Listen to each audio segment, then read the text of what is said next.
Olá, eu sou Fernando Góes e essa videoaula é um oferecimento da Casa 3 como contrapartida por ser contemplada por um edital público, o PROAC número 40 de 2021, que é feito para fomentar espaços de arte, e estamos oferecendo aqui essa videoaula sobre introdução ao universo do teatro.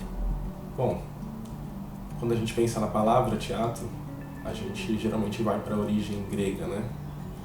Que aí está escrita aqui na tela, teatro, o lugar de onde se vê. Pensando aí nessa definição, a gente já percebe que teatro tem pelo menos dois sentidos, né? Um relacionado ao lugar, que aí seria o edifício teatral, né? A palavra teatro ela pode significar, por exemplo, o Teatro Procópio Ferreira, o Teatro Brás Cubas, o Teatro Municipal, o edifício teatral. E teatro também significa o que se vê, ou seja, o espetáculo, a manifestação cultural, né? Quando a gente pensa nessa questão de origem, muitas vezes a gente cai na ideia de que o teatro iniciou na Grécia Antiga. Isso é bastante difundido, né? A gente não vai abordar a história do teatro aqui, mas é importante ressaltar algumas coisas. Que o teatro não começou na Grécia, né? A Grécia teve uma grande importância para o teatro mundial, mas já haviam outras manifestações cênicas coexistindo com o teatro grego e que vieram até anteriormente a ele. E se a gente considerar de uma forma ampliada a manifestação cênica, né, o drama, o papel dele para a humanidade, a gente vai perceber que mesmo nas culturas originárias, os povos pré-históricos, eles já faziam uma forma de teatro, né? A gente pode pegar, por exemplo, os rituais para as divindades, ou mais forte ainda, os ritos de passagem das estações do ano, que em todo o mundo eles eram marcados por manifestações bastante cênicas, né? Com canto, dança, figurinos, e muitas vezes até uma dramatização. Sendo assim, então, eu gostaria de pensar a partir de alguns elementos do teatro e as relações entre eles na criação de um espetáculo. A gente vai fazer isso de forma bem breve, mas de maneira que a gente consiga compreender minimamente ali quais são as partes que formam um todo de um espetáculo. Bom, vamos começar pelo ator e pelo personagem. O ator é um pouco óbvio, né? Geralmente é aquilo que a gente pensa quando pensamos em teatro, é aquele que age. Mas ele não só age, né? Ele é um vínculo. O ator ele é um portador de significados. Ele é um vínculo vivo ali que media a relação entre o texto dramatúrgico, entre as escolhas da direção e da encenação, de todo o elenco, e a plateia. Como é que ele faz isso? Muitas vezes assumindo um personagem, né? Construindo um personagem e caracterizando esse personagem, e na relação entre esses personagens é que a gente desenvolve a história, né? Atualmente a gente já pode pensar nas diferenças, né, entre ator e personagem, que muitas vezes foram tratados como uma coisa só. Existem muitas peças de teatro em que o ator enuncia, né, não somente o personagem. E a gente pode pensar, por exemplo, que um ator pode fazer vários personagens, né? Então a gente tem sempre em cena essa dualidade ali do corpo do ator e dessa personagem que ele está ali representando, né? Mesmo quando ele está como personagem, nós ainda vemos o ator. E daí vale ressaltar que o ator era visto antigamente como um mero intérprete. Ele simplesmente seguia ali o que estava no texto e as ordens da direção e fazia isso de forma tecnicamente impecável, buscando por muito tempo um realismo, né? Uma correspondência com o que a gente chama de realidade. Mas isso foi mudando e hoje a gente percebe que o teatro ele trata o ator de uma outra forma. O ator ele é visto também como parte criativa do processo. A noção de ator, criador começou a surgir. E aí, mais do que interpretar um personagem, o ator ele cria um personagem, ele cria uma realidade ali com corpo, com movimento, com o surgimento da possibilidade de improvisar em cena. Isso também deu uma grande potência para o trabalho criativo do ator, né? Mas quando a gente pensa em espaço, no teatro, a gente pensa em várias camadas, porque nós temos o espaço cênico, que é a área onde o espetáculo se desenvolve. Antigamente esse espaço cênico resumia-se basicamente ao palco, né? Ou a determinadas marcações, quando o teatro era feito na rua, como na Idade Média. Hoje em dia, a ideia de espaço cênico ela é vista de outra forma, então o espaço cênico pode ser diverso. Aí nós temos o espaço dramatúrgico, que é onde se passa a história, né? Às vezes ela corresponde ao espaço cênico. Posso estar no centro de Salvador, representando uma história que se passa no centro de Salvador. Mas eu posso estar num teatro, representando uma história que se passa no teatro, inclusive. Ou eu posso estar no teatro fazendo uma história que se passa na Europa. E aí eu tenho esse espaço dramatúrgico, que é o espaço da história, onde os personagens se relacionam. E nós temos também o espaço palco, preenchido pelo que a gente chama de cenografia, né?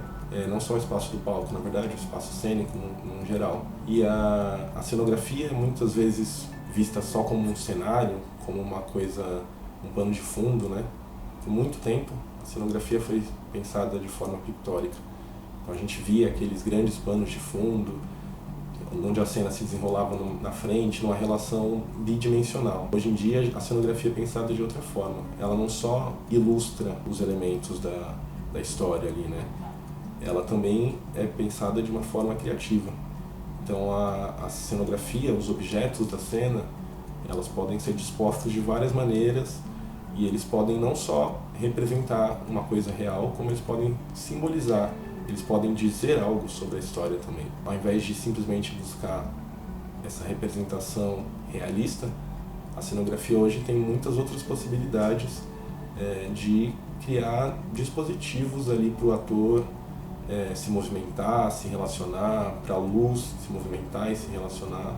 Bom, figurino e maquiagem também tem uma relação parecida com o que é o cenário, né? Com a cenografia e o cenário. Antes elas eram vistas simplesmente como acessórios na caracterização de um personagem.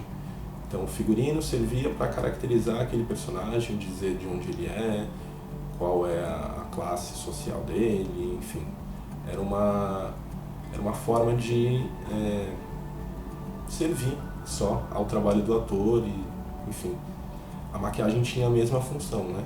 Ela, claro, já pensava na expressividade, né, de potencializar a expressividade do ator, mas também servia quase como uma ilustração, né? Qual personagem era aquele, das características dele, enfim. Figurino e maquiagem atualmente são pensadas também a partir de outros pontos de vista, a partir do ponto de vista de que são elementos cênicos e que têm significados próprios também.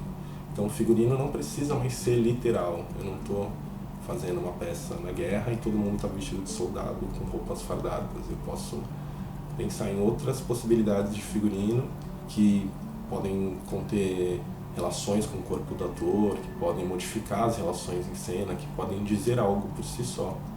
E do mesmo jeito a maquiagem também.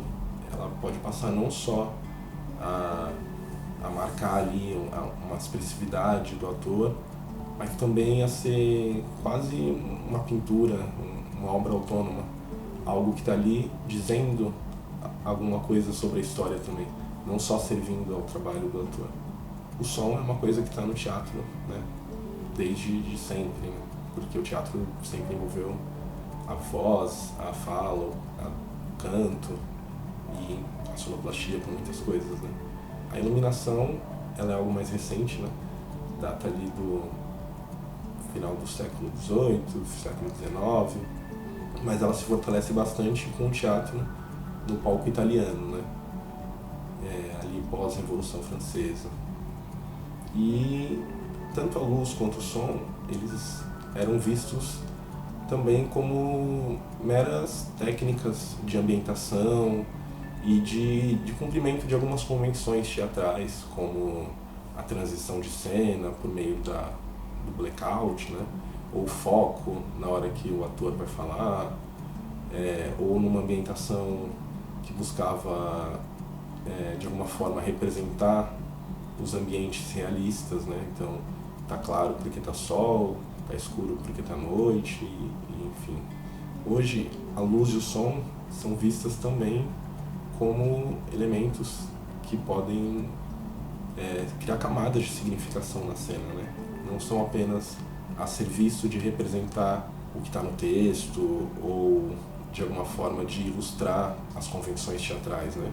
A luz pode, por exemplo, recortar o espaço de várias formas, se combinar com a cenografia, ser parte, né, dessa cenografia. Ela pode ser operada de forma criativa, não simplesmente de forma funcional. E a mesma relação com o som. Hoje em dia, com o aumento da tecnologia, a gente tem muitas possibilidades de trabalhar com luz e som na cena, né? Então, a sonoplastia, ela pode ser pensada também como mais do que simplesmente uma representação mimética, né, de alguma coisa, seja um som de tiro, porque vai ter um tiro na cena. Ela pode ter uma outra relação, ela pode criar uma ambientação, ela pode criar um contraste com a cena, enfim. Aí vai da criatividade do sonoplasta, né? Falar de todos esses elementos, né, parece que eles surgem assim da cabeça de uma única pessoa e nem sempre essa é a realidade, né? Na maioria das vezes não. O teatro é feito por vários profissionais, então nós temos ali o ator, que já foi citado, né? Mas na cenografia a gente pode ter a figura do cenógrafo, na iluminação do iluminador, no som do sonoplasta, figurinista, maquiador e assim por diante, né? É importante dizer que atualmente essas mudanças que tiveram no pensamento teatral, elas permitem que esses profissionais trabalhem em equipe, né? E criem coletivamente e tenham uma importância igual, né? Hoje em dia a gente não pensa mais na cena só como o trabalho do ator, como um trabalho de uma equipe que faz escolhas de linguagem ali para potencializar o que quer ser dito, né? Agora eu vou falar um pouco sobre o drama, né? A palavra drama, ela muitas vezes é confundida assim como um contrário de comédia, né? Ela muitas vezes é usada no dia a dia como um sinônimo de algo ruim, de algo intenso, né? Que envolve muitos sentimentos. O que não deixa de ser verdade, mas para o teatro, drama também é o que constitui a linguagem, né, do teatro, é o que constitui a cena. O drama ele tem elementos que, combinados, criam uma cena. Esses elementos são personagem, ação, tempo e espaço. Personagem já foi abordado aqui anteriormente, né, quando eu falei de ator. E o personagem, então, é aquele que sofre e que realiza as ações dentro da cena, né, dentro do drama. Ele é o quem. O espaço também já foi mencionado aqui brevemente, quando a gente falou de cenografia. Aqui agora eu estou mencionando especificamente o espaço dramatúrgico. E o espaço é onde, né, é o lugar que está situado a história, onde os personagens evoluem, onde os personagens se relacionam com a história e com os outros personagens. E aí nós temos a ação, propriamente, né? Os eventos e as movimentações que os atores desenvolvem durante um espetáculo para que a gente possa acompanhar o enredo, né? Essas ações, elas são desenvolvidas dentro de um tempo. A gente tem aí o tempo dramatúrgico, que é o tempo da história, né? Uma história ela pode se passar em um dia, ou ela pode contar uma história de gerações. E nós temos aí também o tempo de fora da cena, que é o tempo de duração do espetáculo, né? Para o drama nos importa aí o tempo da história, né? Como essas ações elas se desenvolvem ao longo de um tempo para contar um enredo. Todos esses elementos eles se desenvolvem a partir de um núcleo, né? Que é o conflito. O conflito é o que fundamenta o drama. Quando a gente pensa em conflito, geralmente a gente vai para a ideia de briga, de algo negativo, né, somente. Mas para o drama, o conflito ele tem a ver com um jogo de oposições de vontade, né? O conflito ele na verdade tem a ver com os eventos que transformam as personagens e a história. Então o conflito ele pode ser entre as personagens, uma personagem que quer muito determinado objetivo e uma outra que está ali atrapalhando ou auxiliando. O conflito pode ser da personagem com espaço, né? O conflito pode surgir da personagem consigo mesmo. Então ele pode surgir de determinados lugares, mas ele tem que existir para que o drama aconteça. Na contemporaneidade, a gente já fala em teatro pós-dramático, né? Que seria aí um teatro que não necessariamente organiza esses elementos de forma estática, né? Que sempre vai ter personagem, espaço, tempo e ação de uma maneira como foi concebida ali por Aristóteles lá na Grécia Antiga, né? Então, atualmente, a gente pode pensar, por exemplo, uma noção de personagem expandido para além do corpo do ator. Um objeto pode ser um personagem, a luz pode ser um personagem, uma projeção, uma presença virtual, né? O espaço, como já foi mencionado, a gente pensa num conflito agora aqui entre o espaço cênico e o espaço dramatúrgico, né? O espaço também é pensado de maneira ampliada, né? Na sua relação com a cenografia. Então, o espaço aqui ele pode confundir o espaço cênico, que é aquele onde a cena se desenvolve, e o espaço dramatúrgico, né? Uma cena ela pode ser desenvolvida no mesmo espaço em que se passa a história, como já foi mencionado anteriormente. O espaço dramatúrgico agora pode ser o mesmo do espaço cênico, e o espaço cênico não está mais limitado a uma representação realista, nem ao palco, né? O teatro ele pode ser realizado na rua, em praças, em qualquer ambiente que a gente costuma chamar de lugar não convencional.